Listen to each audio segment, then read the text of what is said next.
हम लोग भगवद गीता के दूसरे अध्याय के 16वें श्लोक को देख रहे हैं। आज इस पे चर्चा पे तीसरा दिन है। मेरे पीछे एक बार बोलिए। नासतो विद्यते भावो, नासतो विद्यते भावो, न भावो विद्यते सतः, न भावो विद्यते सतः, उभयोरपि दृष्टोऽन्तः, उभयोरपि दृष्टोऽन्तः, त्वन्योस्तत्त्वदर्शिभिः, त्वन्योस्तत्त्वदर्शिभिः। न असतः विद्यते भावो, जो असत है, जो भौतिक है, उसका अपरिवर्तनशील स्वभाव अर्थात भाव कभी नहीं होता। ठीक है। न अभाव, परिवर्तनशील ऐसा कभी भी सत अर्थात आत्मा का गुण नहीं होता। उभयोरपि दृष्टोऽन्तः, दोनों को देख, अन्य तु अन्य, दोनों को, इन दोनों को देख करके, तत्व दृष्टों, दृष्ट अंत, अंत मतलब निष्कर्ष और दृष्ट मतलब देखा जाता है। ये निष्कर्ष देखा जाता है किनके द्वारा? तत्वदर्शियों के द्वारा, जो सत्य का दर्शन करते हैं, समझते हैं शास्त्र को, वह इस प्रकार से समझते हैं। इसका अर्थ समझ लेना चाहिए कि जो तत्वदर्शी नहीं है वो ये नहीं समझ पाएगा, वही समझेगा कि शरीर नष्ट हो गया और आत्मा भी नष्ट हो गई। ठीक है, यह व्यक्ति नष्ट हो गया, पिताजी मर गए, इत्यादि इत्यादि। ठीक है, हम लोगों ने चर्चा करी थी कि ये सब बातें क्यों बता रहे हैं। 12वें श्लोक में भगवद गीता के नात्विवाहम जातु नासम नत्वम नेमे जनाधिपः न चैव न भविष्यामः सर्वे वयमतः परम। अभी तक याद नहीं हुआ? हाँ, तो मेरे संग बोला करिए, मैं बोलता हूँ। तो उसमें बताया गया भगवान और जीवात्मा में भेद, उपास्य और उपासक में भेद। क्यों?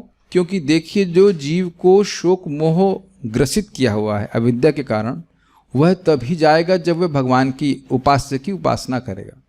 भगवान से विमुख रहेगा तो कितना भी चर्चा कर ले, चर्चा मतलब ज्ञान बोल माच ले, बहुत से लोग करते ना, उस सच्चिदानंद की प्राप्ति कर रही, लेकिन भगवान की बात नहीं करते।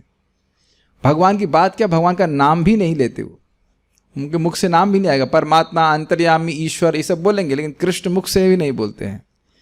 तो ये वैमुख्य भगवान से बना ही रहता है उनका। यद्यपि बाह्य रूप से वो अध्यात्मवादी लग रहे हैं, लेकिन वह है भगवान से विमुख ही रहते हैं। समझ पा रहे हैं इस बात को? भगवान को निराकार कहते। तो ऐसे व्यक्ति के द्वारा आत्मा की अनुभूति प्राप्त नहीं की जा सकती है। तो आत्मा का अनुभव भगवान के सेवा के द्वारा ही होगा, एक बात। दूसरा बात, ये भी बताया गया था कि आत्मा के स्वरूप को जानेगा तब वह भगवान के स्वरूप को जान करके मुक्त हो जाएगा। श्लोक सुना था, यदात्म तत्वेन। तो इस कारण से सभी, हाँ, और फिर यह भी समझेगा कि व्यक्ति चेतन है, जीव सचेतन है और अंश है, और भगवान सचेतन है और वो अंशी हैं। तो इस प्रकार से जीव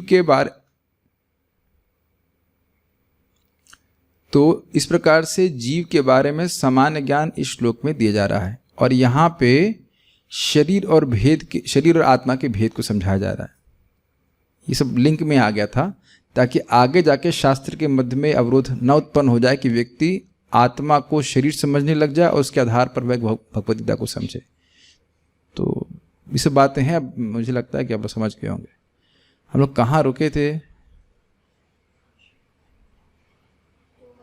नाशवान अचेतन वस्तुएं हम लोग, हाँ। तो नाशवान अचेतन वस्तुओं को असत कहा जाता है और अनाशवान आत्मा को सत कहा जाता है।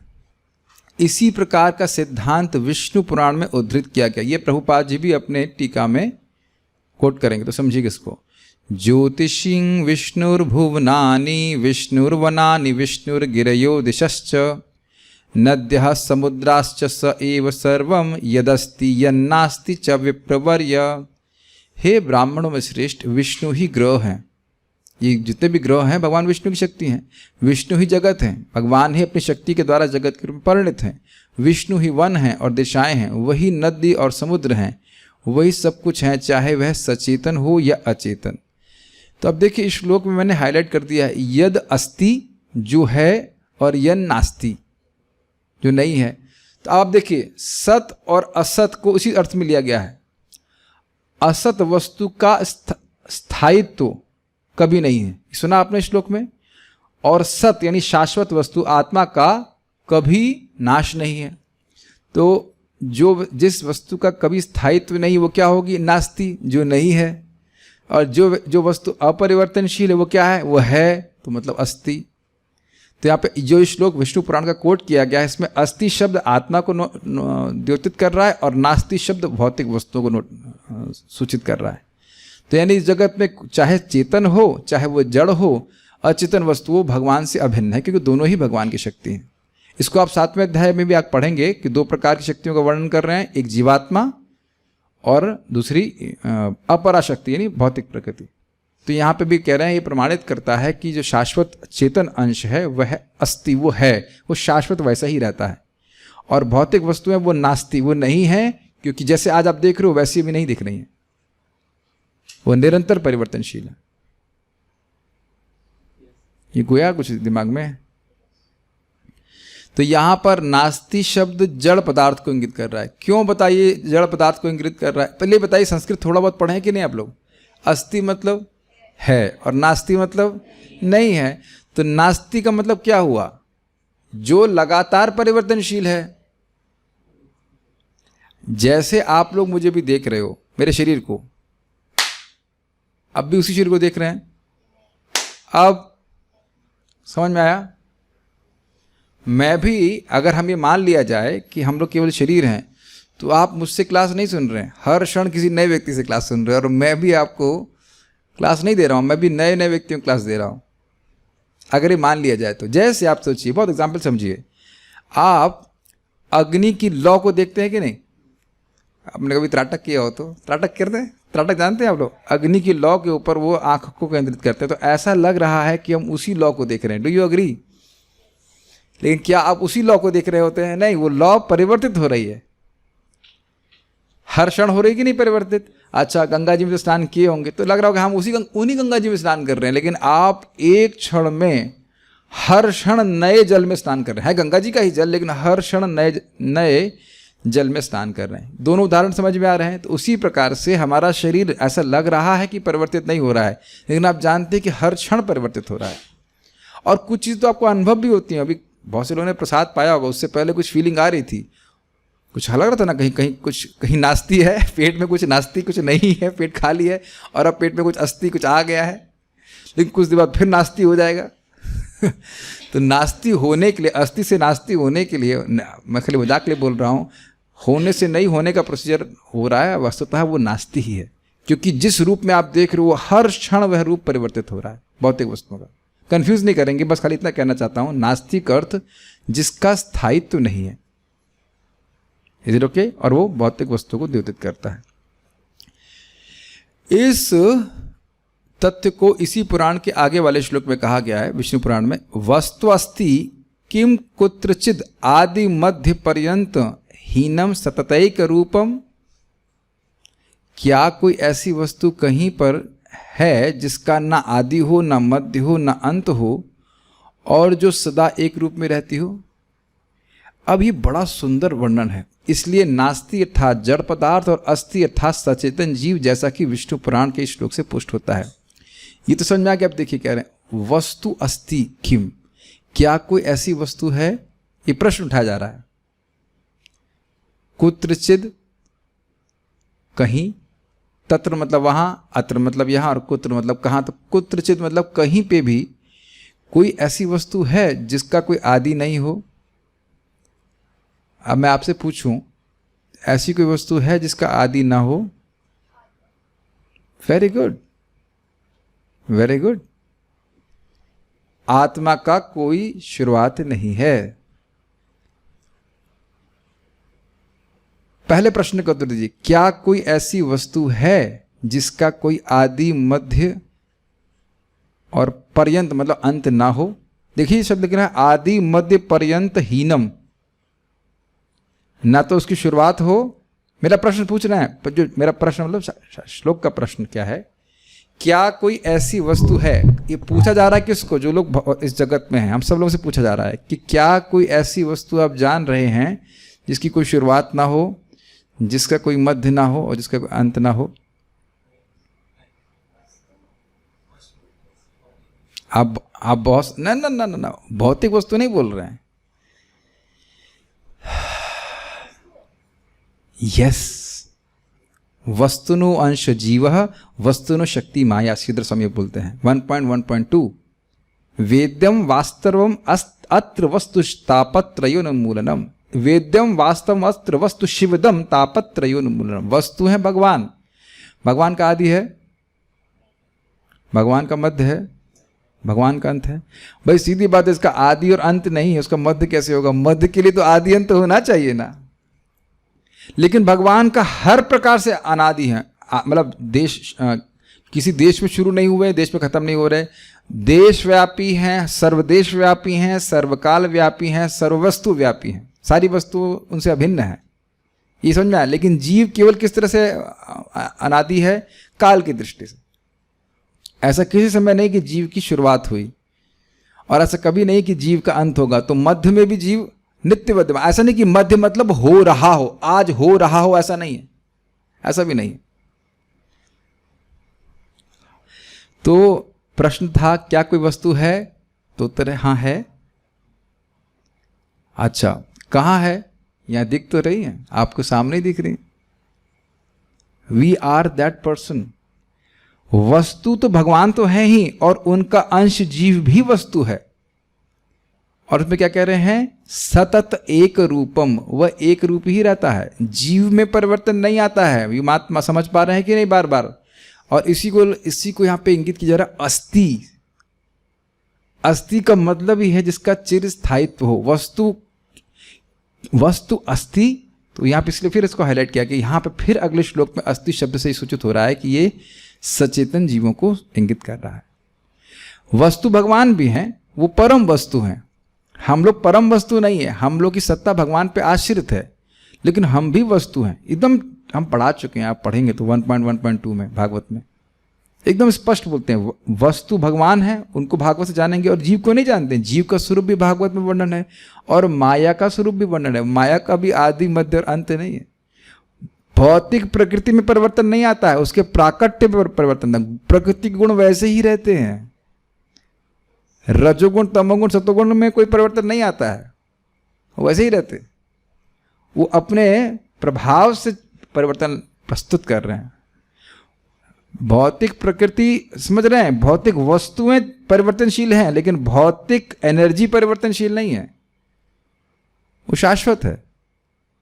कभी कहने का अर्थ है कि ऐसा नहीं है कि भौतिक शक्ति की कभी शुरुआत हुई हो, और ना ऐसा कभी है कि भौतिक शक्ति माया कभी नष्ट होने वाली है। उस तरह से बोल रहा हूं। ऐसे तो शक्ति में ट्रांसफॉर्मेशन हो रहे हैं, लेकिन उस दृष्टि से पूछा जाए कि भाई माया शक्ति कब से शुरू हुई? अनादि। और कब समाप्त होगी? अनंत। इसलिए निकल लीजिए यहां से। आप कहें चलो भाई माया कभी मर जाएगी, फिर हम आराम से भगवान के पास चले जाएंगे। ना, मरने वाली तो नहीं है, आप भजन करके इससे दूर हो सकते हैं, मरने वाली नहीं है। कुछ समझ पा रहा है?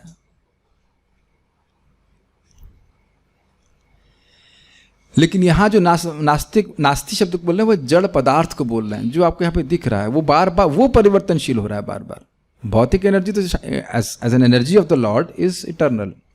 और अस्थि अर्थात सचेतन जीव, जैसा कि विष्णु पुराण के श्लोक से पुष्ट होता है। ठीक है, वही बात बोल रहे हैं कि सत और असत को आत्मा और जड़ पदार्थ क्यों ले रहे हैं। कुछ लोग ऐसा कहते हैं कि श्लोक में भगवान, अब आप लोग भ्रमित होने के लिए तैयार हो जाइए।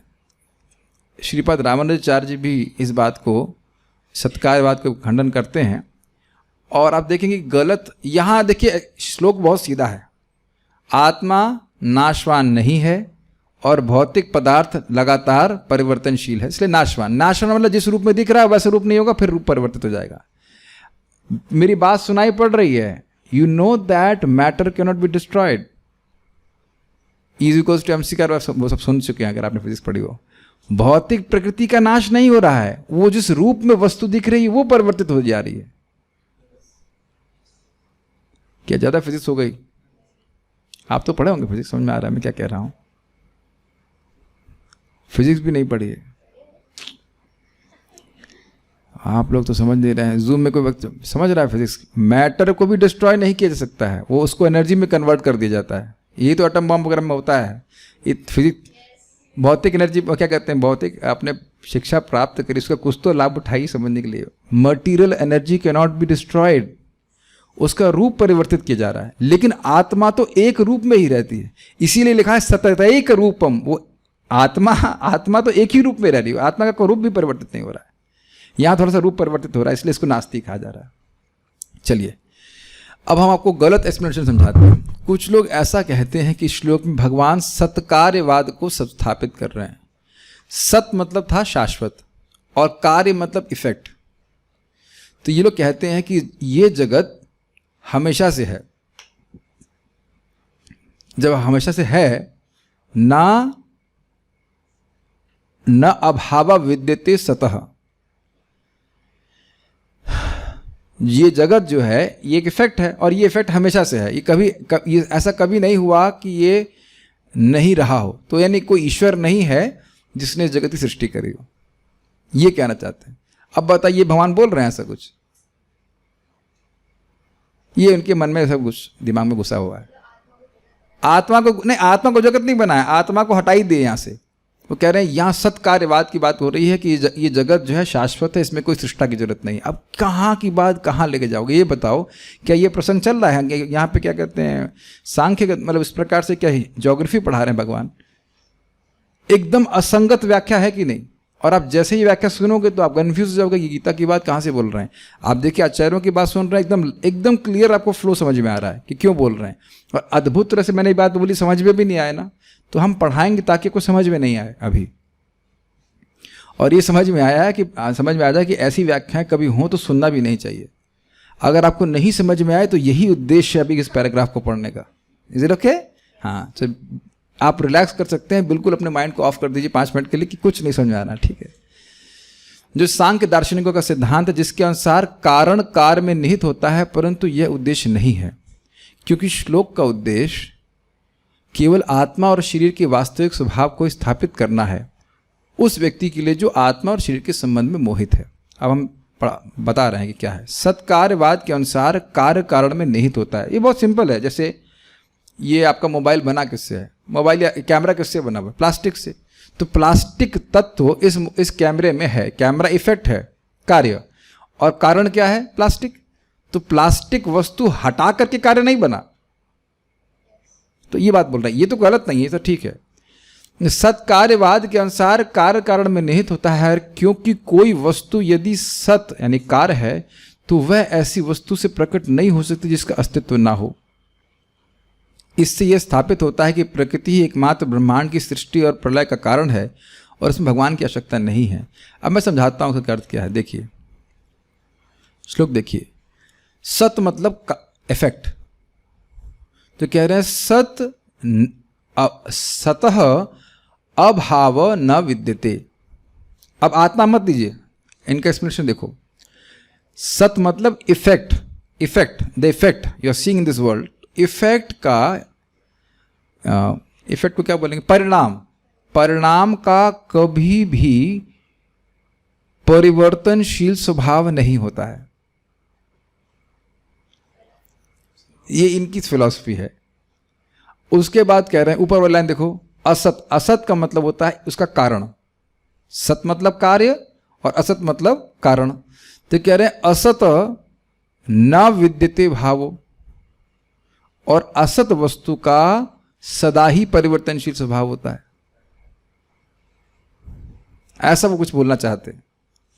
तो कह रहे हैं कि देखिए ऐसा हो ही नहीं सकता है, क्योंकि कारण कार्य में होता है, और यहां भगवान बोल रहे हैं कि कार्य हमेशा रहता है, तो कारण भी हमेशा रहना चाहिए। इसका मतलब है कि जगत की सृष्टि कभी नहीं हुई, जगत हमेशा से था, ये कह रहे हैं। चलिए ऐसे समझ लीजिए और समझिए, अब और इजी हो जाएगा। सतः मतलब कार्य और असतः मतलब कारण। तो कह रहे हैं कि सतः अभाव न विद्यते, कार्य का परिवर्तनशील स्वभाव कभी नहीं था, यानी कार्य हमेशा से रहा है। और असतः, या कैसे कह लीजिए, कार्य की सत्ता हमेशा से रही है। ठीक है, इस तरह से ट्रांसलेट कीजिए। उसके बाद कह रहे हैं असतः न विद्यते भावो, और कारण की सत्ता कभी नहीं रही है। तो बिना कारण के ही जगत एक कार्य के रूप में चल रहा है, तो कोई कारण नहीं जगत का, ये हमेशा से रहा है। अब ये बेवकूफ़ी की बात है, ये बात यहाँ बिल्कुल संगत नहीं है। मैं जैसे मैं बात कर रहा हूँ उसके एकदम से बोलने लग जाऊँ कि चाउमीन कैसे बनाते हैं, तो आप लोग जरूर सोचेंगे ना कि भाई ये प्रस्तुत विषय है, इसमें चाउमीन का प्रसंग कैसे आ गया। ये तो प्रसंग नहीं चल रहा है ना। या मैं कहूँ कि फुटबॉल के जो गेंद होती है उसका साइज क्या होता है, तो आप कहेंगे जरूर प्रभु जी कुछ लिंक करेंगे और उस पर खूब व्याख्या करते रहो, फिर आप कंफ्यूज हो जाएंगे ये क्यों आया। तो अब यह प्रश्न आपके मन में बन रहा है ना कि यहाँ तो भगवान ये सब बात नहीं बोल रहे। पहली बात तो बात गलत है, और दूसरी बात है भगवान साहब बोल नहीं रहे हैं। तो ये इनके interpretation, that what happens when a person interprets on his own. बड़ा स्पष्ट भगवान क्यों बता रहे हैं, आत्मा और शरीर के भेद को समझाने के लिए बोल रहे हैं, ताकि व्यक्ति समझे कि मैं आत्मा हूं, मैं शरीर नहीं हूं, और शरीर से अपनी पहचान को समाप्त करने के लिए भजन करें। इट्स वेरी सिंपल ना। तो ये सब बातें, सत्कार्यवाद जो है ये झूठ ही है। देखिए एक बात समझ लीजिए, पहली बात तो अगर कोई झूठ बोलता है लोगों को समझ में नहीं आता है, और उस झूठ को समझाने के लिए, ये विचार करने के लिए पता नहीं क्या क्या बातें बोलनी पड़ती हैं। और आप देख रहे हैं कि यह समझना कि आत्मा और शरीर में भेद है बहुत ईजी है, और सत्कार्यवाद ना तो आपको समझ में आ रहा है, ना मुझको समझ में आ रहा है, और ना उनको समझ में आ रहा है। कच कच कच कच कच कुछ बोलते रहते हो। तो ये प्रैक्टिकल आपको बताया, अगर आपको नहीं समझ में आया तो यही उद्देश्य है उनका कि लोगों को समझ में कुछ नहीं आए और वो जीवन में कुछ ना कर सकें। अभी जैसे मैं थोड़ा सा मॉर्निंग वॉक कर रहा था तो कहीं मंदिर में बज रहा था, पार ब्रह्म परमेश्वर तुम अंतर्यामी। अंतर्यामी पर ब्रह्म ये हो, ईश्वर हो, पितामह चल रहा, लेकिन कृष्ण कृष्ण नहीं मुख से आ रहा है। तुम कौन? आपने देखा इस तरह की व्याख्या करते रहते हैं। तो वो कह रहे हैं कि इस प्रकार से जो असत है उसकी सृष्टि नहीं हो सकती, अर्थात जिसका कोई अस्तित्व नहीं उसकी सृष्टि नहीं हो सकती है। परंतु इस संदर्भ में यहाँ श्लोक का अर्थ यह है कि जो असत है अर्थात शरीर, उसका कोई स्थायित्व नहीं है, अर्थात न भाव। समझ में आ गया? सारे श्लोक का समझ में आ रहा है आपको? श्लोक का ये भूल जाओ, ये भूलने के लिए बताया जा रहा है सत्कार्यवाद। ये कुछ नहीं, ये अपने मनगढ़ंत फिलॉसफी है। जगत की सृष्टि होती है, भागवत क्या सुनते हैं, जन्मादि यस्य यतः। भगवान गीता में बोल रहे हैं अहम सर्वस्य प्रभाव, मुझसे सब कुछ आया है, मुझसे सब कुछ आया है। तो कोई टाइम था ना जब आया है? तो गीता के अनुसार नहीं है, ये उनके अपने धारा के अनुसार है। ये समझ लीजिए कि भगवान ने भगवत गीता को इतना टाइट बोला है कि अगर कोई व्यक्ति पागल नहीं हो, प्रभुपाद बोलते हैं रास्कल नहीं हो, तो इंटरप्रेट नहीं कर सकता। इस श्लोक में इंटरप्रिटेशन की कोई जरूरत है? एकदम स्पष्ट है कि जो भौतिक वस्तुएं हैं उनकी कोई सत्ता नहीं है और आत्मा शाश्वत रहती है। देखिए समान बड़े आसानी से समझ में आ जाता है तात्पर्य प्रभुपाद जी का। परिवर्तनशील शरीर का कोई स्थायित्व नहीं है। अब तो बहुत आसान होगा समझना। आधुनिक चिकित्सा विज्ञान की कहां से नहीं होना चाहिए। आधुनिक चिकित्सा विज्ञान ने भी स्वीकार किया है कि विभिन्न कोशिकाओं की क्रिया प्रतिक्रिया द्वारा शरीर प्रतिक्षण बदलता रहता है। 7 साल में आपका पूरा शरीर परिवर्तित हो जाता है। इस तरह शरीर में वृद्धि तथा वृद्धावस्था आती रहती है, किंतु शरीर तथा मन में निरंतर परिवर्तन होने पर भी आत्मा स्थायी रहता है। ये अच्छा, शरीर का परिवर्तन तो आप लोग चलो मान ही लोगे ही, मन का परिवर्तन देखें आप, कितना अद्भुत है ना। आज आप 10 मिनट में मान लो किसी से बात कर रहे हैं और पता लगा वो कुछ एक बात बोल दी और मन पूरा परिवर्तित हो जाता है। ऐसा हुआ है? मैं तो कई बार उदाहरण देता हूँ। जैसे मैं जब कृष्ण भावना में नहीं थे तो डिनर करने के बाद अपनी दीदी के संग हम घूमने जाते थे। घूमने मतलब उसे एक चक्कर लगा कर लौटते उतने में झगड़ा हो जाता हमारा। आपने देखा ऐसा होता है? ऐसा भौतिकतावाद में खूब होता है। आज सुबह आप अच्छे हैं, शाम तक झगड़ा हो गया। क्षण क्षण में मन परिवर्तित हो रहा है, ये तो आप देख ही रहे हैं, ठीक है। लेकिन आत्मा वैसे ही है। यही पदार्थ तथा आत्मा का अंतर है। एक बात बहुत सिंपल एप्लीकेशन के लिए है ना कि हमारा मन क्षण क्षण में परिवर्तित हो रहा है। हाँ, आप लोगों ने शब्द सुना है बत छोड़? बत छोड़ समझते हो? उसका मतलब होता है आज वो कुछ बोल रहा है, कल कुछ और बोलेगा। तो कुछ लोग बोलते हैं कि आज जो बात बोल रहे हैं वही बोलेंगे, उस पर स्थिर रहते हैं, लेकिन बतछोड़ व्यक्ति की बात पे विश्वास नहीं करते। और देखिए हम कैसे बतछोड़ अपने व्यक्ति अपने मन की बात पे विश्वास करते हैं। मन आज ये बोलेगा, मन कुछ और कल बोलेगा। इसीलिए शास्त्र की बात सुन करके अपने मन को स्थिर रखना चाहिए। Very very dangerous. परिवर्तन का स्वभाव है। स्वभावतः शरीर नित्य परिवर्तनशील है और आत्मा शाश्वत है। स्वभावतः मतलब स्वरूपतः, इसको परिवर्तित नहीं कर सकते आप। क्या नहीं परिवर्तित कर सकते? इनके शरीर के परिवर्तनशील स्वभाव और आत्मा के अपरिवर्तनशील स्वभाव को आप चेंज नहीं कर सकते। एक आपने सुना है शब्द, change is something which does not change. सुना ये?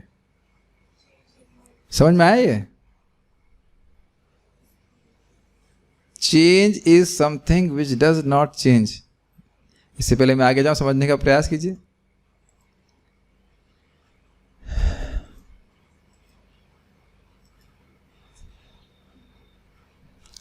आगे बढ़ जाऊं?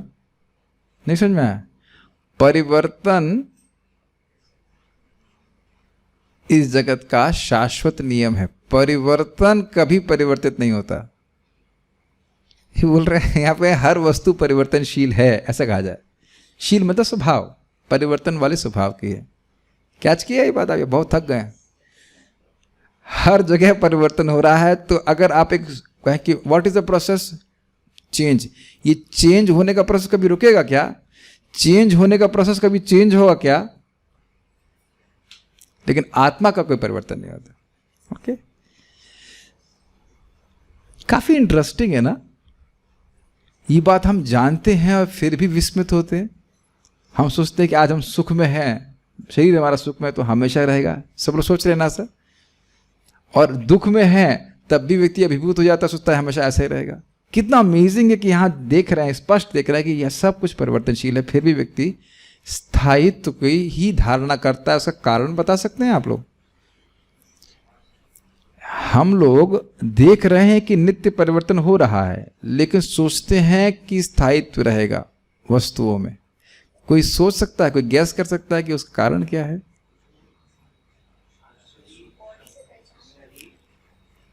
बॉडी से पहचान कर रहे हैं, एक कारण है, और अपने गुण को उस शरीर पे आरोपित कर रहे हैं। आपको क्यों नहीं लगता कि आप मरेंगे नहीं? क्योंकि आप एक्चुअली मरते नहीं हैं। कभी आप देखिए कि हम लोग को ये विचार भी नहीं आता है कि हम लोग वृद्ध हो जाएंगे।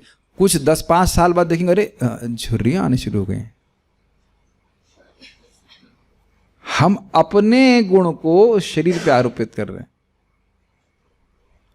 जैसे इसका आरोपण का समझिए, आकाश कैसा है? नीला है। आकाश नीला नहीं है, जो नीली प्रकाश दिख रहा है उसका आरोपण आकाश पे किया जा रहा है। अब वायु कैसी? वायु बड़ी गंदी। वायु गंदी नहीं है, मिट्टी के धूल के कणों को देख करके आप वायु पे आरोपण कर रहे हैं।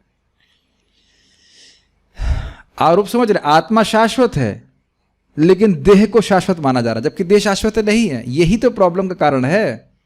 और जब देह छूटती है, ये कुछ परेशानी होती है या इसमें कुछ विकृति आती है। विकृति आती नहीं है, जब कुछ आती नहीं, विकृति आ ही रही है कॉन्स्टेंटली, और व्यक्ति आश्चर्यचकित होता है। आपने कभी देखा है कि स्मार्टफोन खरीदते हैं, कैमरा कुछ भी लेते हैं, सोचते हैं हमेशा हमारे संग रहेगा, हमेशा सही रहेगा। क्या आपने ऐसे सोच रखा है इस प्रकार से? लेकिन आप देखें कि साल 2 साल में फिर वो खराब हो जाता है कि नहीं? ठीक है। तत्वदर्शियों ने चाहे निर्विशेषवादी हो या सगुणवादी इस निष्कर्ष की स्थापना करी। किस निष्कर्ष की? आत्मा अपरिवर्तनशील है और शरीर परिवर्तनशील है। विष्णु पुराण में देखिए कहा गया है कि विष्णु तथा उनके धाम स्वयं प्रकाश से प्रकाशित हैं। ज्योतिषी विष्णु भुवनानि विष्णु, प्रपाद ने कोट किया। सत तथा असत शब्द आत्मा तथा भौतिक पदार्थ के ही द्योतक हैं। ये भी क्लियर है? ठीक है। सभी तत्वदर्शियों की यह स्थापना है। अब एक इंटरेस्टिंग बात मैंने को बताया था कि इस पे झगड़ा नहीं है। आत्मा शाश्वत है और पदार्थ परिवर्तनशील है, इसमें भक्तों में और निर्विशेषवादियों में झगड़ा नहीं है। झगड़ा इस बात पे कि भगवान कौन है। This can be switched off, just too cold for although आत्मा परिवर्तनशील, लेकिन मेरे शरीर को थोड़ा ठंड लग रही है। हाँ, यहीं से भगवान द्वारा अज्ञान से मोहग्रस्त जीवों को उपदेश देने का शुभारंभ होता है। अज्ञान को हटाने के लिए आराधक और आराध्य के बीच पुनः शाश्वत संबंध स्थापित करना होता है। बढ़ा दिया था अभी। और फिर अंश रूप जीवों तथा श्री भगवान के अंतर को समझना होता है। चलिए अब हम यहाँ पे क्विज ले लेते हैं, ये क्यों जरूरी है ये बताइए आप। यस कृष्णलादनी माता जी, बाकी लोग माता जी लोग अच्छा मौन व्रत लेके आए आप लोग। जब तक खुद को ही नहीं समझेंगे कि हम कौन है तो तब तक भगवान को कैसे समझेंगे। एक पॉइंट है कि आत्मा को समझेगा तब भगवान को समझेगा। और प्रभु जी जब वो अंश को समझे, जब अंशी अंश को समझेगा तभी वो ये जान पाएगा कि भगवान कौन है। जब अंशी को अंश समझेगा तो वह मुक्त हो जाएगा, इसलिए उसका भगवान को समझना, अपने अंशी को समझना जरूरी है, यह भी इंपॉर्टेंट है। और उपास्य और उपासक वाली बात, जो आराधक और आराध्य वाली बात थी, उसमें क्या बताया था सभी भूल गया, आज ही तो फिर से रिवाइज किया था। अगर हम यही मान रहे हैं कि भगवान और मुझ में कोई भेद नहीं है तो अब भगवान की उपासना क्यों करेंगे, और जब भगवान की उपासना करेंगे नहीं तो माया हटेगी नहीं, सिंपल।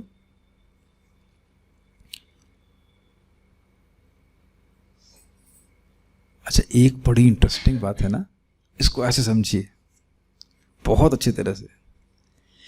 अगर आप सूर्य के ग्रह में रहना चाहते हैं तो क्या इस शरीर से रह सकते हैं? नहीं, आपको तेजोमय शरीर चाहिए। बारंबार हम भगवान में और अपने में बहुत क्वालिटेटिव डिफरेंस देख रहे हैं ना, कि भगवान तो दिव्य हैं और भगवान तो वहाँ है, मैं तो क्या हूँ। एक छोटा सा उदाहरण समझिए, एक छोटा बच्चा है, दो छोटे बच्चे हैं। एक छोटा बच्चा अपने पिता से अपने संबंध का अनुभव करता है। चलिए ऐसे भी नहीं, इसको ऐसी को और विशद रूप से समझिए। दो छोटे बच्चे हैं, एक थोड़ा सा बड़ा है और एक थोड़ा छोटा है। तो एक बड़ा बच्चा घर में रह गया और दूसरा बच्चा खो गया कुंभ मेला में। समझ आ रही है पिक्चर? अब बड़ा बच्चा बड़े अधिकार से पिता के गोद में बैठता है कि नहीं? क्यों? क्या उत्तर है, क्या कारण है? यस विपिन प्रभु बताइए। रिलेशन को देखता है, अपने संबंध को देखता है और देखता है कि मुझ में और पिता में कोई भेद नहीं है।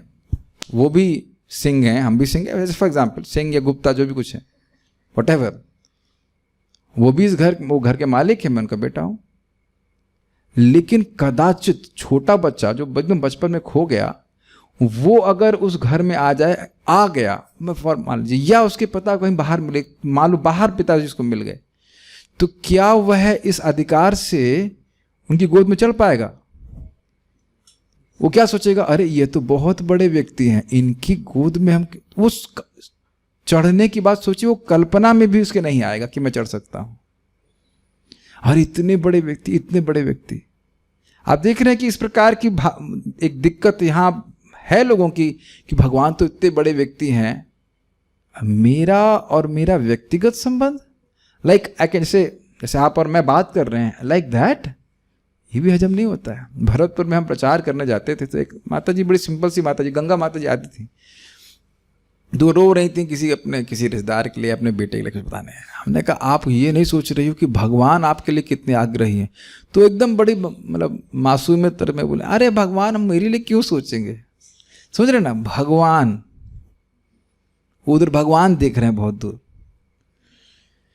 मैं तो छोटा सा जीव हूँ, या अगर और ग्रॉस इग्नोरेंस है, मैं तो भरतपुर की सिंपल सी माता जी हूँ। इसी प्रकार का आइडेंटिफिकेशन है ना। आप देख रहे हैं कितना कंफ्यूजन चल रहा है हमारा, शरीर से पहचान कर रहे हैं, बहुत कंफ्यूजन में पड़े हुए हैं, अपने स्वरूप को भूले हुए कि भगवान का हम सभी जीवों के प्रति सामूहिक रूप से और व्यक्तिगत रूप से प्रेम स्वाभाविक है।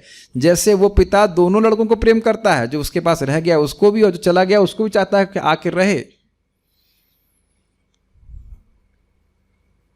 और आप ये भी देखेंगे कि लोगों को भगवान से मांगने, जब मांगते हैं तब भी ऐसे मांगते हैं जैसे कि दूसरे व्यक्ति से अपनों के लिए मांग रहे हैं। Do you agree? Is it not foolishness? जैसे मान लो मैं कहूं कि पिताजी छोटी बहन के लिए कुछ वस्तु दीजिए, तब तो चलो फिर भी ठीक है, इज इट ओके? और पिता से ऐसे मांगने से दूसरा व्यक्ति हो और ये मेरी बहन है या भाई है, हम लोग अलग हैं, ये व्यक्ति को अलग है। आप सब कैच कर पा रहे हैं? कितने लोग ऐसा सोचते हैं कि हम लोग इसी प्रकार से आप करते पूजा ना, कि ये मेरी माँ है, ये मेरे बच्चे हैं, जो भी अलग अलग होगी भावना। और भगवान ने तो भगवान से संबंध तो नहीं जोड़ रहे ना, कि ये भी तो इनके संबंध ज्यादा है ना, कि ये हमारे हैं और बाकी सब लोग एक्चुअली नहीं है हमारे। तो इस प्रकार का कंफ्यूजन रहेगा तो बड़े कैसे क्या कहते हैं उसको, खुले दिल से नहीं मांग पाएंगे ना भगवान, और संदेह भी रहेगा ना ये हमारी इच्छा पूर्ण करेंगे क्या, हक से अधिकार से नहीं भगवान से मांग पाएंगे ना। This very deep things has to be understood little bit. जैसे मान लीजिए अर्जुन ने बोला था कि हम चाह रहे हैं कि आप हमारे सारथी बन जाइए, तो धीरे धीरे करके यही प्रभुपाद आज महाराज भी इस बात को प्रभुपाद जी के तात्पर्य में आया था कि भगवान के बारे में सुनना भक्तों के मुख से और भक्ति का अभ्यास करना, दो बातें आई थी, तब व्यक्ति के धीरे धीरे समझ में आता है कि मैं भगवान का ही हूं, मामेव, जबकि गीता में बोल रहे हैं मामेव, उनका ही हूं। अच्छा चलिए, जो माताएं यहाँ पे नौकरी नहीं करती हैं फॉर एग्जाम्पल, तो आप लोगों का सहज विश्वास है ना कि पिताजी आपका पालन कर रहे हैं, या जो भी आपके पेरेंट्स हैं, माताजी पिताजी पालन कर रहे हैं, या भाई पालन कर रहा है, क्यों, क्या उत्तर है? कोई माता उत्तर देना चाहेंगी? अनुष्का माता जी आप, अच्छा आप नौकरी कर रही, तो आप आउट ऑफ क्वेश्चन है। जय वृंदा माता जी, आपके भाई कुछ भेजते हैं ना लक्ष्मी, तो क्या विचार है आपका? क्योंकि संबंध है, बस सिंपल, इज इट नॉट? और आप देख रहे हैं कि उससे कितनी सिक्योरिटी महसूस करते हैं, आराम से चिल रह रहे, is it not? This is right. अब आप सोचिए कि किसी के भाई, किसी का पिता, कुछ भी हो, वो क्या कह सकते हैं, असीमित सामर्थ्य वाला नहीं है, और अगर हम इस प्रकार का अनुभव भगवान से करने लग जाएंगे तो लाइफ चिल नहीं हो जाएगी, सारा भय नहीं मुक्त हो जाएगा। अभय चरनार बिंदरे। तो ये सब बातें मैं क्यों बोल रहा हूँ, ये समझाने के लिए कि जीव और भगवान में कितना घनिष्ठ संबंध है, तो दोनों के स्वरूप को बताना पड़ेगा कि नहीं। तो ये सब बातें तभी जब ही जीव भगवान की सेवा करेगा, दूसरे की सेवा करने में नहीं मजा आता है। आपको लगेगा कि हम की सेवा करेंगे तो हमारे लिए करेगा कुछ क्या? Is it okay? ये सब डाउट रहता है ना मन में।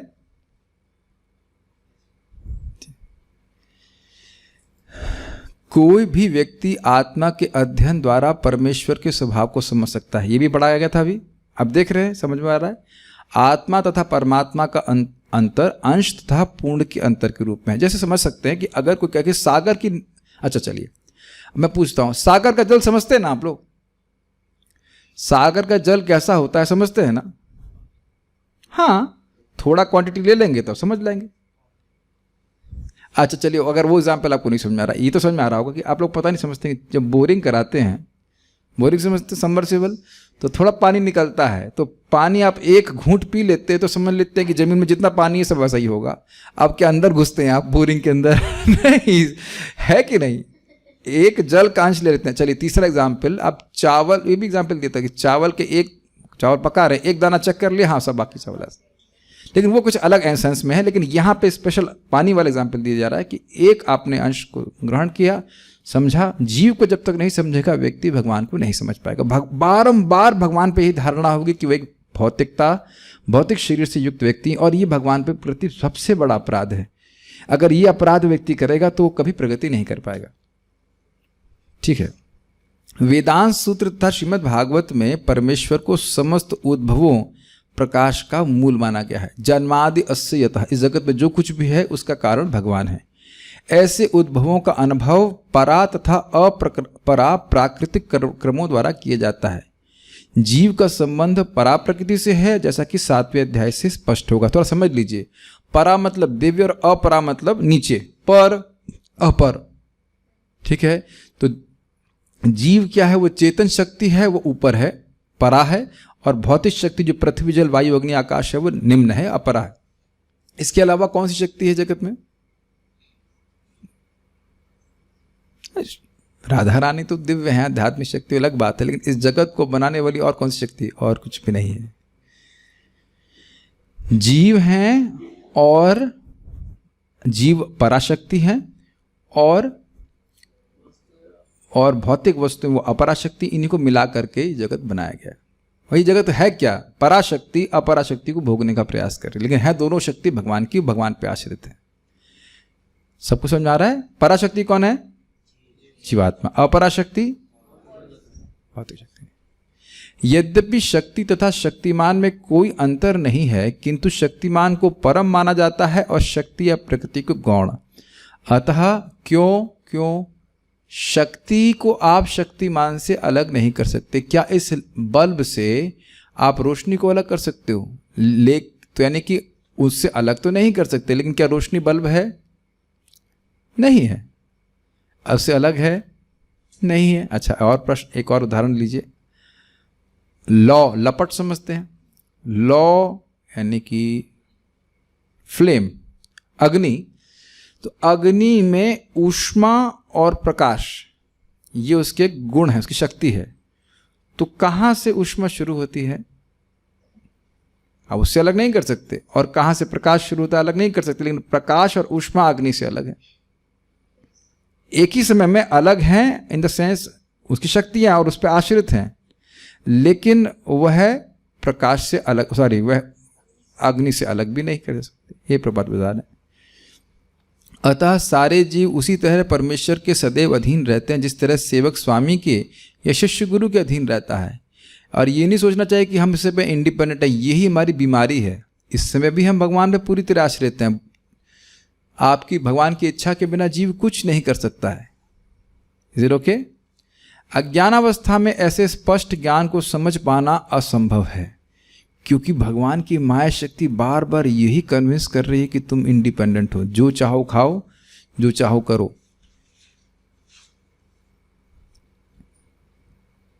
क्या इस बीमारी को हम देख पा रहे हैं? यही एकमात्र बीमारी है बद्ध जीव की। इंग्लिश में कहा जाता है, संस्कृत में कहा जाता है स्वैर आचरण। जो वो चाहता है वो करना चाहता है, नहीं, वो करना चाहता है जो वो करना चाहता है।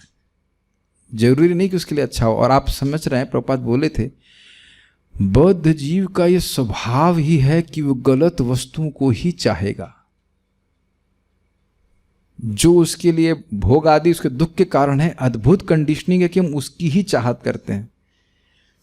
इंद्रिय संयम करने की चाहत नहीं करते। और आप देख रहे हैं कि क्या प्रश्न आ रहे हैं, इंद्रिय तृप्ति क्या होता है? समझ पा रहे हैं? यानी कि आप सामान्य भाषा में इस शब्द को सुनते ही नहीं है। करते सब लोग हैं, सुनता कोई भी नहीं है। Is it not astonishing? यही प्रपात बता रहे हैं। अज्ञान अवस्था में इस ज्ञान को समझ पाना असंभव है कि हम पूरी तरह से भगवान पे आश्रित हैं। इसीलिए भगवत गीता सुनने की जरूरत है। अतः ऐसे अज्ञान को दूर करने के लिए सदा सर्वदा के लिए जीवों को प्रवृत्त करने हेतु भगवान भगवत गीता का उपदेश देते हैं। छोड़ो ये अपनी इंडिपेंडेंट मेंटालिटी। ये भगवान कहना चाहते हैं, तुम मेरी शरण में आओ, यही बोल रहे हैं। समाप्त हो गया। भगवान डांट नहीं रहे हैं, समझा रहे हैं कि बेटा तुम मुझसे अलग नहीं हो और तुम मुझसे स्वतंत्र भी नहीं हो। मेरी शरण में आकर के मेरा भजन करो। जैसे मछली को ये समझा जाए कि पानी में आओ, गंगा जी में आओ, रहो, खुश रहो। ये बात हम समझा रहे हैं। भगवान इस तरह से नहीं डांट रहे, समझा रहे हैं बहुत प्रेम तरह से। डांट तो रहे हैं थोड़ा बहुत, लेकिन समझा रहे हैं इस प्रकार से, ऐसा करोगे तो तुम सुखी हो जाओगे। हमारे हित के लिए बोल रहे हैं, ठीक है। प्रवृत्त, जीवों को प्रवृत्त करने हेतु, प्रवृत्त आगे बढ़ाने के लिए। मैं क्या इंग्लिश में क्या लिखा है, हिंदी में पता नहीं क्या अनुवाद किया गया। प्रवृत्त मतलब बढ़ना होता है। आई हैव टू सी, प्रवृत्त है कि प्रवृत्त है, देखना पड़ेगा। इंग्लिश में क्लियर हो जाता है कि क्या बोलना है प्रभुपाद जी। टू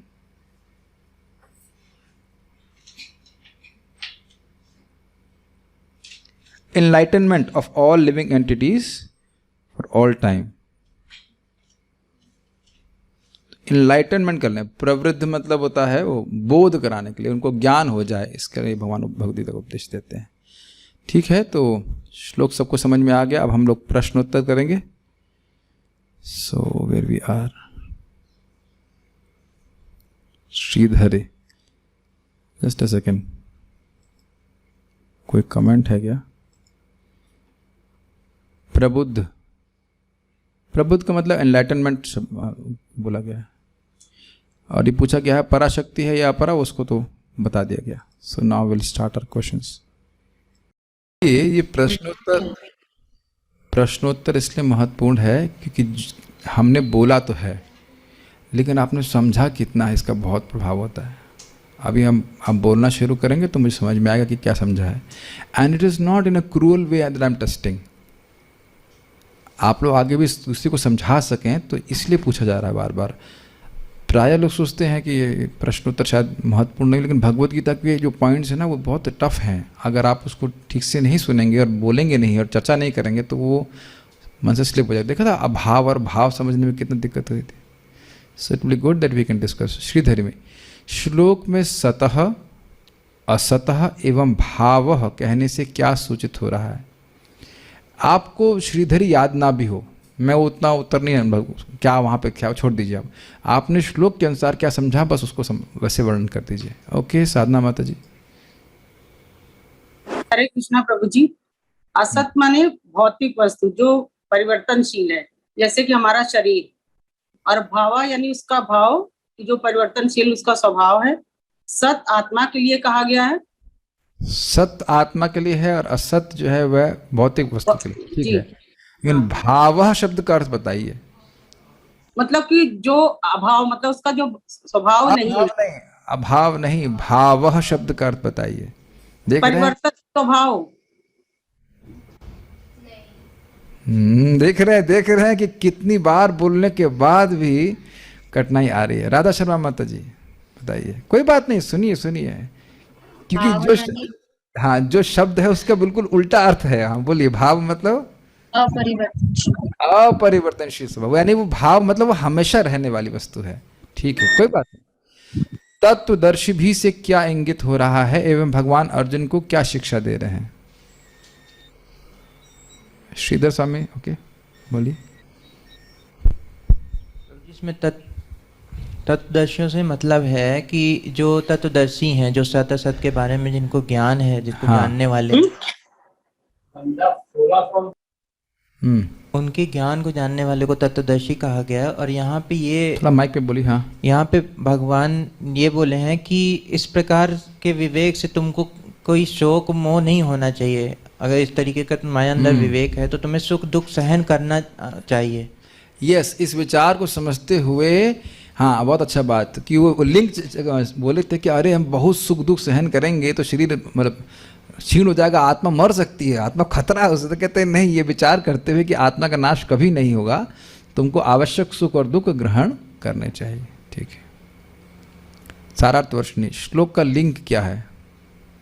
मैं खुद ही भूल गया हूँ, तो आपको हेल्प करना होगा, मुझे बहुत दिन हो गए पढ़े। ऐसा नहीं कि सब याद रहता है। लिंक क्या था? ओके पांडे प्रभु बताइए। प्रभु जी, इसमें ये कहा गया था कि पिछले श्लोकों में उन लोगों के बारे में जो फलों को प्राप्त किए हैं और जो विवेक को प्राप्त हैं, जिन्होंने फलों को प्राप्त किया, जो विवेक को प्राप्त हैं, उसमें जो विवेकी है उसको प्राप्त होने वाले फल का वर्णन हुआ था। क्या था? यम हीना विथन्त्यते पुरुषम पुरुषर्षभा समा सुख दुखम धीरम सोमृतत्वाय कल्पते, ये बोला गया था। हाँ, और इसमें कहा गया कि असंज्ञो यम पुरुषा से श्रुति में कि आत्मा कभी भी इस वस्तु का संग, भौतिक वस्तु का संग नहीं करती। हाँ, और उसमें अगर अपने स्थूल और सूक्ष्म शरीरों को अविद्या के कारण जो है वो समझ नहीं पा रहे हैं, और हाँ, अविद्या के कारण आत्मा अपनी पहचान स्थूल और सूक्ष्म शरीर से कर रही है। और तो उसके भेद को भगवान इस श्लोक में उसके भेद को भगवान समझा। सत असत एवं देह और देह संबंधी शोक मोह आदि के विषय में भगवान अर्जुन को क्या समझा रहे हैं? जो भी भगवान समझा रहे हैं अर्जुन को समझा रहे हैं, हमें तो कुछ नहीं समझा रहे हैं, इसलिए हमें को समझना भी नहीं है कि नहीं? बोलिए। हाँ, लिख के लाए, अच्छी बात है, बोलिए। हाँ,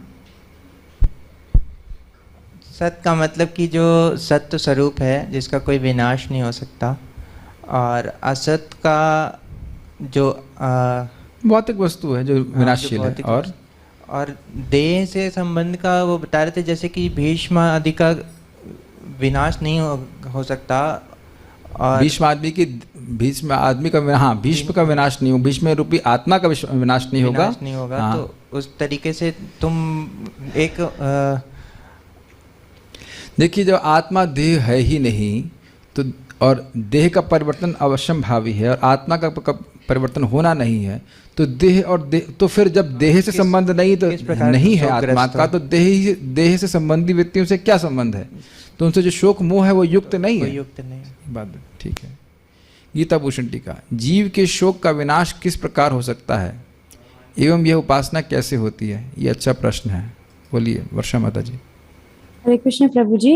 जीव के शोक का विनाश तब होगा जब वो भगवान की सेवा करेगा, और उसके लिए उसे भगवान से विमुखता को त्यागना होगा, क्योंकि विमुखता को त्याग कर ही माया छूटेगी।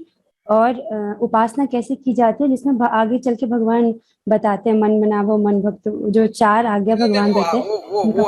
वो अभी नहीं आया है, वो अभी नहीं आया है। यहाँ आप गलत नहीं बोल रही हैं, लेकिन यहाँ क्या बोल रहे हैं, जब वह उपास्य और उपासक के भेद को समझेगा कि भगवान कौन है, मैं कौन हूँ, भगवान। अच्छा, ये भी आपने हाँ, ये चीज़ ध्यान नहीं दी है, और तो डिस्कस किए थे, फिर से ध्यान दिला रहा हूँ। ठीक है, भगवान कृष्ण भगवान हैं और मैं उपासक हूँ, लेकिन मैं उनका अंश भी हूँ। अब देखने कुछ आत्मीयता भी आ गई जी। जब वो अपने स्वरूप को समझेगा तब वो भगवान के स्वरूप को भी समझ पाएगा। गुड। कौन सब प्रकार के बंधन से मुक्त हो जाता है? कृष्णलादनी माता जी, आप लोग गान को दीजिए जूही माता जी को, बेचारी बोलती नहीं कुछ, अभी हिंदी सीख रही हैं, जर्मनी से आई हैं। हाँ बोलिए।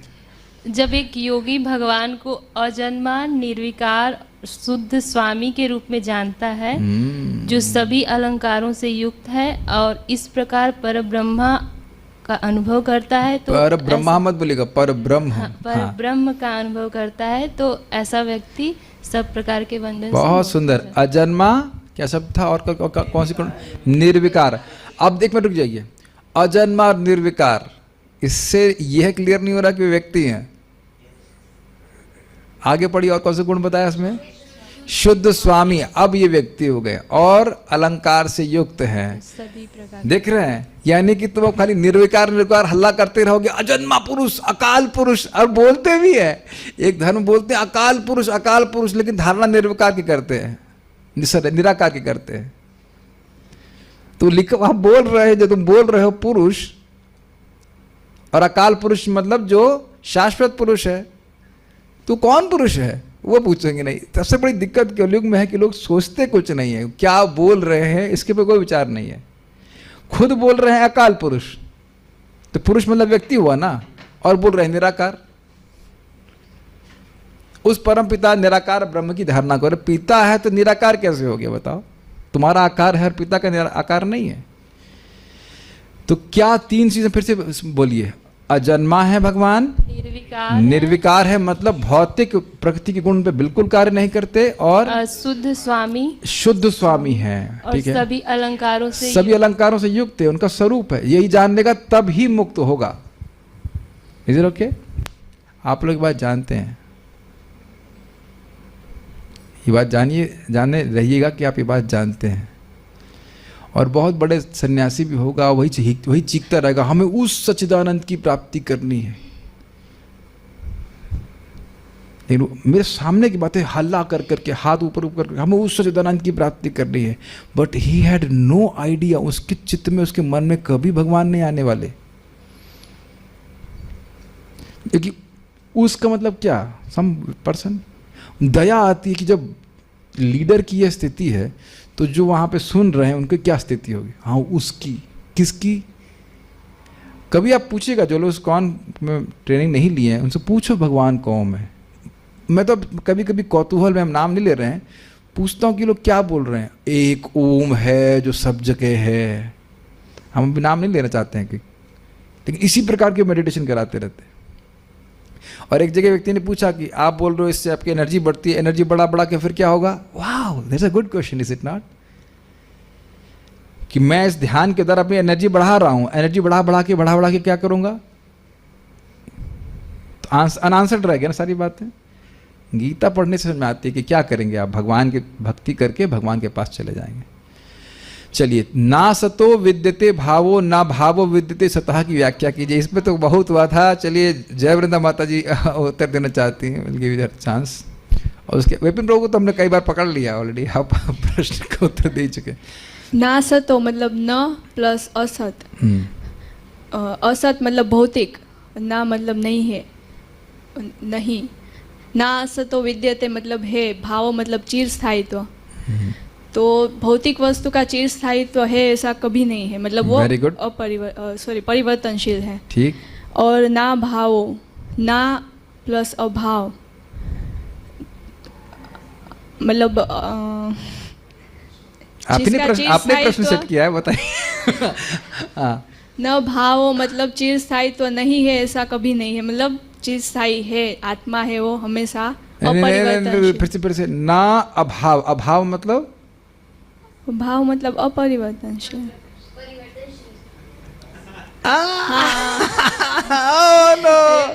अभाव मतलब परिवर्तनशील, यानी कि ना अपरिवर्तनशील। हाँ, इट मीन्स परिवर्तनशील।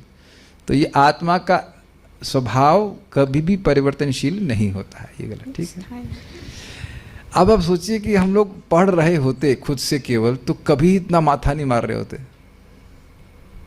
लेकिन आप ये देख रहे हैं कि आज आप ये सुन रहे हैं, अभी आपके दिमाग में घुस गया। 3 दिन से हम लोग, तीसरा दिन है ना, यही भाव, कौन सा भाव, आलू का भाव, भिंडी का भाव, समझ, it is going deep in your mind. एक बार आप दोबारा पढ़ेंगे ना तो खट समझ में आ जाएगा। मैं एक्चुअली पता चाहता ये हूँ कि अब आप ऐसी स्थिति आ जाएगी, गीता का कोई श्लोक देखे, बस पढ़ें और पढ़ा समझा दें। उस टीका देखिए, प्रपात की टीका देखिए, बता दें। और it should and without going even little bit from the shloka, तभी लोगों को रुचि होती है। इट्स नॉट दैट वी, समझ पा रहे हैं मेरी बात? आपने यहाँ भी अब टीचरों को पढ़ते हैं कि नहीं? एक ही टीचर पूरा फिजिक्स पढ़ा देता है, लेकिन ऐसा नहीं कि F=ma है, मान लीजिए पढ़ा रहा हो, उसके बाद थर्मोडायनेमिक्स में चला जाए वो। That is the quality of a teacher, any teacher. इस प्रकार से मेरी इच्छा है कि सब लोग सीखें और सब लोग सिखाएं इस प्रकार से। चलिए और एक आप देखेंगे, एक और मैं चीज़ देखा कि यह काउंसलिंग में भी बहुत हेल्प करता है। नहीं तो हम लोगों के मन को ही लेपन करते रहते हैं, समझ रहे हैं? Just we just want to pacify their mind. But आप देखिए क्या भगवान उनके मन को पैसिफाई कर रहे हैं। हाँ, लेकिन सीधा ज्ञान दे करके। मेरी बात आप समझ पा रहे हैं? हाँ, अरे बेटा शांत रहो, सब कुछ। जब तक आप उसके मूल स्वभाव को, स्वरूप को नहीं बताएंगे, जीव का शोक कभी नहीं जाने वाला है, ठीक है। तत्वदर्शी भी का अर्थ समझाइए, राधा शर्मा माता जी बताएंगे। यस, तत्वदर्शी भी यानी जो दोनों के स्वभाव को जानता है, यानी आत्मा क्या है और परमात्मा किस, यानी जो आत्मा जो है उसमें कभी परिवर्तन नहीं आता। हाँ, और जो आत्मा और परमात्मा के स्वभाव, शरीर के भेद को देखा जा रहा है इस श्लोक में। वैसे आप गलत नहीं कह रही हैं। तत्वदर्शी मतलब होता है सत्य को देखने वाला, ठीक है। तो क्या सारे तत्वदर्शी आत्मा को बिल्कुल आंख से ही देखते हैं? राधा शर्मा माता जी, ज्ञान चक्षु से देख, शास्त्र। Very good. जरूरी नहीं है कि तत्वदर्शी हो, ऐसा असंभव भी नहीं है, लेकिन जरूरी नहीं यह हो कि अब वह एकदम आत्मा को ही देख रहा है।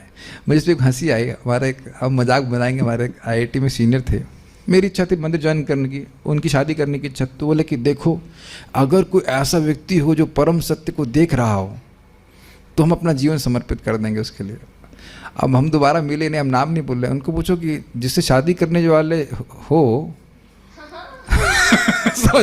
जिससे शादी करने वाले हो, तो क्या ऐसा होता तो दर्शी से शादी कर रहे हो कि ये देख रहे हैं अब हमको मिलेंगे दोबारा, तो हम तो कह रहे हैं दोबारा मौका नहीं मिला से करने के लिए, बात उनसे करने आए तो थे, लेकिन हम देख रहे हैं कितना डबल स्टैंडर्ड। तुम्हारी पत्नी और बच्चे सब परम सत्य का दर्शन कर रहे हैं इसलिए उनको अपना जीवन समर्पित कर रहे हो। क्या देखो, देख रहे हैं मन कैसे बोलता है। मतलब कहने का अर्थ है कि इस्कॉन में या कहीं कोई शुद्ध भक्त रहा नहीं, इसलिए वो ब्रह्मचारी नहीं रहे और इसलिए जीवन समर्पित नहीं किए। देख रहे हैं कितनी चीटिंग करती माया। ठीक है, तुम्हें कुछ करना, लेकिन ऐसा मत बोलो कि अब बिल्कुल कोई शुद्ध भक्त मिलेगा तभी हम ब्रह्मचारी ऐसा कुछ बनेंगे, इत्यादि इत्यादि। तत्व का दर्शन करने का प्रयास कीजिए। बारंबार देखिए, चर्चा करते हैं तो व्यक्ति का मन थोड़ा स्थिर रहता है इस बात पे। सत्य एवं असत्य के सिद्धांत के विषय में विष्णु पुराण में क्या उद्धृत किया गया है? ओके, कृष्ण लादनी माता ji want to speak. Yes please. प्रभु जी, सत का मतलब है अस्थि, जो है यानी कि जो जीव है, और असत का मतलब है नास्ति, जैसे भौतिक वस्तुएं ये सब हैं, क्योंकि वो चेंज परिवर्तन, होती हाँ, चेंज होती रहती है। और विष्णु पुराण में ये कहा गया है कि भगवान अस्थि और नास्ति दोनों हैं, जो कुछ भी है, हाँ, जो कुछ भी है वो सब नदी भगवान है, की समुद्र शक्ति है, सब भगवान विष्णु। गुड। सांख्य, अब आप ये बताइए कि अब ये तो सबसे छोटी है, छुटकी, इसे कैसे समझ में आ रहा है? ये व्रत लेती हैं, कुछ खाती होती नहीं, जब फल वल खाती है इसके लिए, तो आप लोग फल खाना शुरू करेंगे तो गीता समझ में आएगी। It's just not that, it's just you have to apply your mind, we are happy. It's nothing to do with your age or anything like that. आपको थोड़ा अपना माइंड अप्लाई करेंगे तो आप पढ़ने का तो कुछ पढ़ते भी होंगे, पढ़ती नहीं ऐसे समझ में आता है आपको? आ जाता है, वेरी गुड। लेकिन देखिए, अगर उत्साह से आप नियमित रूप से श्रवण करते रहेंगे तो कठिन कुछ भी नहीं है, इससे कहीं कॉम्प्लिकेटेड चीज़ें हम लोग पढ़ लेते हैं पढ़े ही हैं, और वहाँ क्या माथा मारते रहते हैं, मतलब पूरा बस क्यों समझ में नहीं आ रहा, क्यों समझ में नहीं आ रहा। और एक और बात देखिएगा, जितना आप अपने बुद्धि को भगवद गीता में लगाएंगे, आपकी बुद्धि शार्प होती चली जाएगी, तो वो जो फिलोसफिकल कंसेप्ट है वो खट खट समझ में आते हैं। जप कीजिए और सुनते जाइए। लेकिन देखिए, हम बुरा मत मानिएगा, हम दुख इस बात का लगता है, मान लो आप यहाँ पे आके सोते ही रहेंगे, तो फिर लगा हाँ चलो भाई अब उठें, झाड़ें क्लास को आगे बढ़ जाए, then it won't sink in. सांख्य दार्शनिक इस श्लोक का किस प्रकार गलत अर्थ निरूपण करते हैं एवं इस श्लोक का वास्तविक उद्देश्य क्या है? मैं सार बता दे रहा हूँ वो कहते हैं इसका मतलब ये सत्कार्यवाद की स्थापना हो रही है, कहने का मतलब ये है कि जगत शाश्वत है, उसकी जगत की कोई सृष्टि नहीं किया है। लेकिन ये उद्देश्य नहीं, उद्देश्य क्या है? आत्मा और शरीर में भेद को स्थापित करना। सत्कार्यवाद का क्या सिद्धांत है हम बता दे रहे हैं, बहुत कठिन बातें हैं कि भाई ये जगत कारण कारण में बहुत कुछ है, कॉम्प्लिकेटेड, सिंपल हमको पूरा समझ में नहीं आया, बस बकवास हम समझने में इंटरेस्टेड नहीं है। तो बस इतना कहना चाहते हैं कि जगत में कोई सृष्टिकर्ता की जरूरत नहीं, ये बिल्कुल सिद्धांत गलत है, तो उसमें क्या दिमाग लगाया जाए।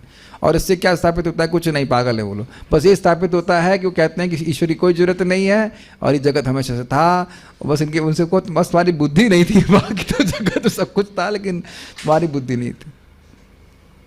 असत का अर्थ स्पष्ट कीजिए, नहीं करेंगे, छोड़िए श्रील प्रभुपाद जी के तात्पर्य।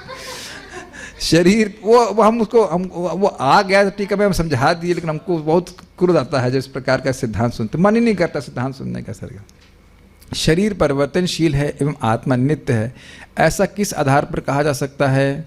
Okay, somebody from Zoom want to answer? अमल कृष्णा बोलो बेटा। नहीं बोलना चाहते हैं यहाँ कोई? आप ही बोलेंगे? अनुष्का माता जी बोलना शुरू कर रही हैं।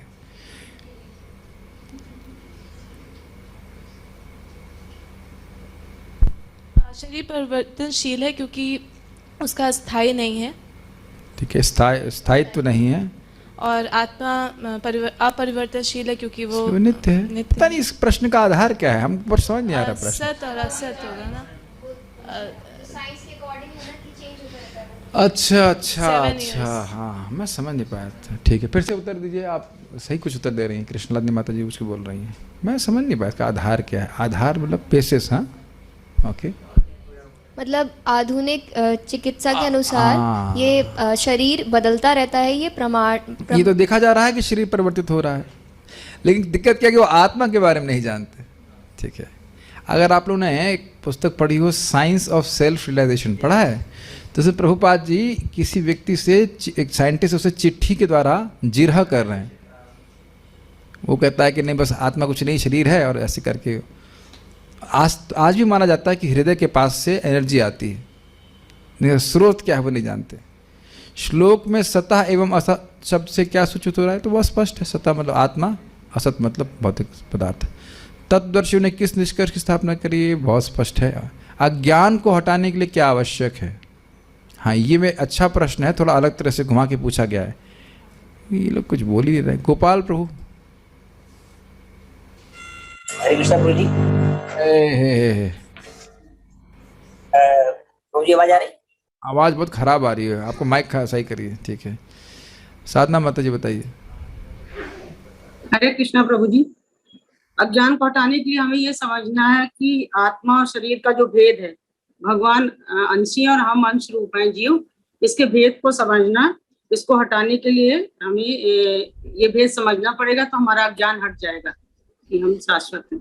देखिए, ये पूरा उत्तर नहीं, आपका उत्तर सही है कि ये संबंध ज्ञान होना कि मैं शरीर से भिन्न हूँ, ठीक है, और भगवान अंशी हैं और मैं अंश हूँ, ये भी ठीक है, लेकिन उसके बाद भजन भी करना होगा। संबंध अभिधेय, तो दोनों चीज़ें होंगी, समझ लीजिए। मैं कहूँ कि भाई आपका वो धन जो है वो आपके नाम से एक पार्सल आया है, नहीं, मान लो उस पार्सल में 5 करोड़ रुपए हैं, तो यह जानना तो बड़ी अच्छी बात है ना कि वो पार्सल आया है, लेकिन अब जाना तो पड़ेगा ना कुछ आपको करने के लिए, तो वो भी चीज़ आवश्यक है। तो पूरा अज्ञान कब नष्ट होगा? जब व्यक्ति भगवान की भक्ति करेगा। ये बात समझ लीजिए कि भक्ति देवी इतनी अच्छी चीज़ है, अच्छी वस्तु, वो अपने आप ही ज्ञान नष्ट करती है। This is very nice. जैसे आप मान लीजिए कहीं एक्सरे के वातावरण में चले गए, तो वो एक्सरे अपने आप ही कैंसर जनित कर देगी, समझते हैं, स्वीकार करते हैं। तो भक्ति के संपर्क में आने से व्यक्ति का अज्ञान अपने आप ही नष्ट हो जाता है।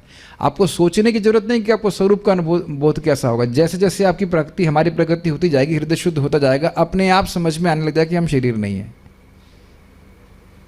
और एक बात थोड़ा समझिए, हम सुनते हैं कि हम शरीर नहीं है, लेकिन फिर शरीर के भोग के प्रलोभन प्राप्त होकर के हम उसमें प्रवृत्त हो जाते हैं। लेकिन उससे घबराइए मत, आप भक्ति करते रहिए, भक्ति करते रहिए, करते रहेंगे तो फिर ये टेंडेंसी या ये भुलावे में आ जाने की प्रवृत्ति कि मैं भोग करके सुखी हो जाऊंगा, ये कम होती जाएगी।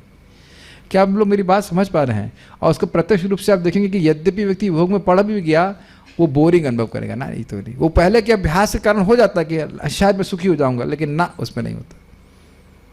और फिर आगे जैसे आप बढ़ते जाएंगे ना भक्ति में, भक्ति करते रहिए, बस छोड़िए मत। आपको लगेगा कुछ नहीं होगा, नहीं, वो हो रहा है। भक्ति करते जाएंगे तो फिर ऐसा समय आ जाएगा कि भोग में बिल्कुल रुचि नहीं होगी।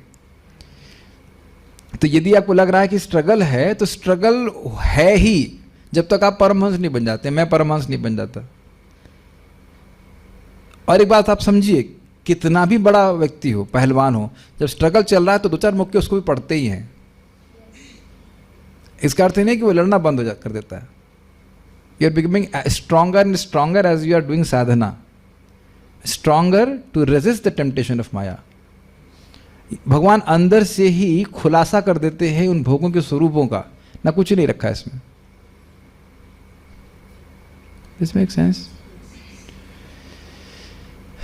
परमेश्वर को कैसे समझा जा सकता है एवं समस्त उद्भवों के मूल कौन है और इस तथ्य का उल्लेख कहाँ है? ओके, आज जूम वाले बेचारे ठंडे हैं, लग रहा कुछ पढ़ उड़ के नहीं आए।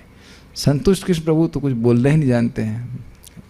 ठीक है, कृष्ण लादनी माता जी, यहाँ तो सब लोग शांति हैं। मामला आज मौसम बहुत ठंडा है, चलिए कोई बात नहीं। आप बताइए कृष्ण लादनी माता जी। आत्मा के अध्ययन द्वारा भगवान को जाना जा सकता है। आत्मा के, बहुत अच्छी बात है। यहाँ ये नहीं बोला जा रहा है कि भक्ति के द्वारा भगवान को जाना जा सकता है, वो तो एक है ही बात, वो अलग जगह। यहाँ के कॉन्टेक्स्ट में आत्मा के अध्ययन के द्वारा भगवान को जान सकते हैं, क्योंकि आत्मा अंश है और भगवान अंशी है। Very good. और नेक्स्ट, जैसे आत्मा अंश और भगवान पूर्ण है। हाँ, और तो एक सैंपल को आपने देख करके सभी सैंपल का अंदाज लगा। ये करते भी हैं। चावल हम लोग खरीदते हैं ना, डिबूटी की जेब में मान लो 2 टन चावल खरीदना हो, तो पहले 5 किलो भेज दीजिए। करते हैं कि नहीं? तो 5 किलो हिस्सा देख करके आप आगे का अंदाज लगा लेते हैं। ठीक है, नेक्स्ट है समस्त उद्भवों के मूल कौन है? भगवान श्री कृष्ण हैं। और इस तथ्य का उल्लेख कहाँ है? भागवतम में, वेदांत सूत्र में। तात्पर्य में शक्ति एवं शक्तिवान के विषय में क्या समझाया गया है और सारे जीव किनके अधीन हैं एवं किस प्रकार? अमल कृष्ण प्रभु, यू हैव टू स्पीक। हरे कृष्णा।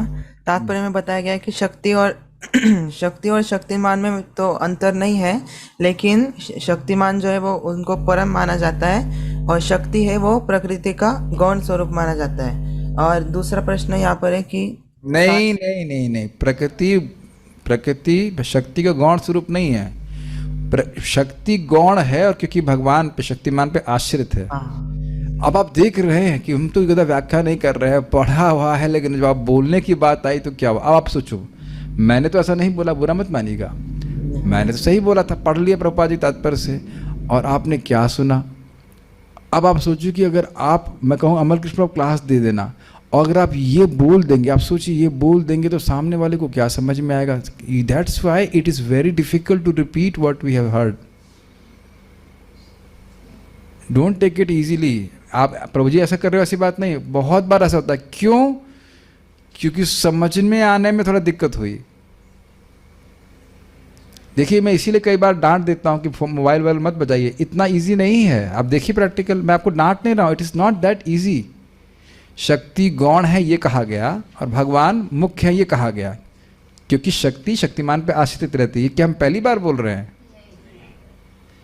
लेकिन आप जब कीर्तन करेंगे तब देखेंगे कि हाँ हमसे गलती होती है, सबसे होती है, ऐसी कोई बात नहीं। अभ्यास करेंगे तो ठीक हो जाएगा। ये बहुत अच्छा अनंत कृष्ण प्रभु बोलते हैं, जब आप सही बोलेंगे तो लोग गलत समझेंगे। तो सोचिए जब आप कुछ गलत बोल देंगे तो लोग क्या समझेंगे। तो इसलिए कोई प्रॉब्लम नहीं है। अब it will take some time, you are young also, not a problem. समझिए फिर समझ के बताएंगे। It's okay, we are going ahead. सारे जीव किनके अधीन है? भगवान। तो मैं तो भगवान के अधीन नहीं, मैं तो इंडिपेंडेंट हूँ, प्रकृति के गुणों के अधीन हूँ बेटा, और वो भगवान की इच्छा से चल रहे हैं। किस प्रकार? जैसे गुरु के शिष्य अधीन होता है या सेवक स्वामी के अधीन होता है। अच्छा एक बात हम वहाँ भूल गए, देखो हर बार कुछ ना कुछ नया आता है। गुरु शिष्य गुरु के अधीन होता है, लेकिन वह स्लेव नहीं होता है, इसलिए प्रपा धारण दे रहे। बहुत अच्छा, देखो उधर छूट ही गया था बात। लिखा है कि दासवत नीचम, दास के समान और अपने को नीच मानते हैं गुरु की सेवा करने के लिए। गुरु सुहृद सौहृदा, मतलब गुरु से सौहार्द होते हुए।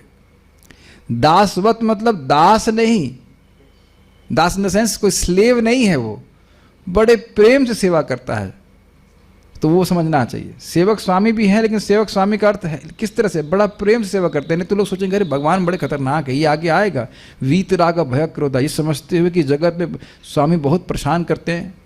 कंपनी सेक्रेटरी हम बनने का प्रयास किए, लेकिन हम तो सफरिंग सेक्रेटरी बन गए। नॉट हमारे सफरिंग की सेक्रेटरी बन गया है कि नहीं। तो सोचे नहीं भगवान का सेक्रेटरी बनेंगे तो वहाँ भी भगवान तेल निकालेंगे, तो वो लोग इसीलिए कहते हैं नहीं ना हम भगवान ही बन जाते।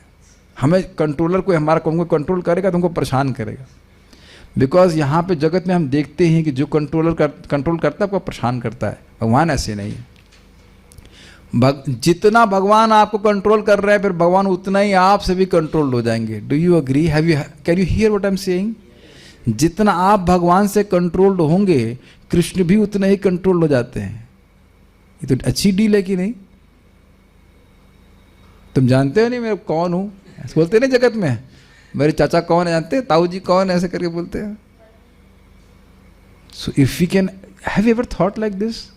ये प्रभुपाद जी के शब्द हैं। Because the Pandavas were malleable in Krishna service, similarly Krishna was ready to do everything for them. Malleable समझते जैसा मोड़ दीजिए वैसा सेवा करवाने के लिए, जो ऐसी व्यवस्था में रखेंगे। ये था माम प्रपद्यन्ते ताम तथैव भजाम्यहम्। भगवान भगवद गीता का उपदेश क्यों देते हैं? टाइम पास, टाइम पास नहीं, ताकि जीव का ज्ञान नष्ट हो और वो उनकी सेवा शरणागति स्वीकार करे। अच्छा एक इंटरेस्टिंग बात है कि अगर जीव भगवान की उपासना नहीं कर रहा है भगवद गीता को पढ़ करके, तब उसका कोई फायदा नहीं। एक व्यक्ति आके प्रवचन ने बोला था क्या ज्ञान के बाद भी भजन की जरूरत है? हमने कहा ज्ञान के बाद ही भजन होता है। वही वास्तविक ज्ञानी है जिसने भजन किया। वो सोचते हैं ज्ञान जिसको प्राप्त, भजन तो भजन जब तक करना है जब तक ज्ञान नहीं हो। जैसे ज्ञान हुआ तो सब भजन बंद। क्या क्या कचरा पट्टी लोग पढ़ रहे हैं। So anyways will stop here, पारायण करेंगे।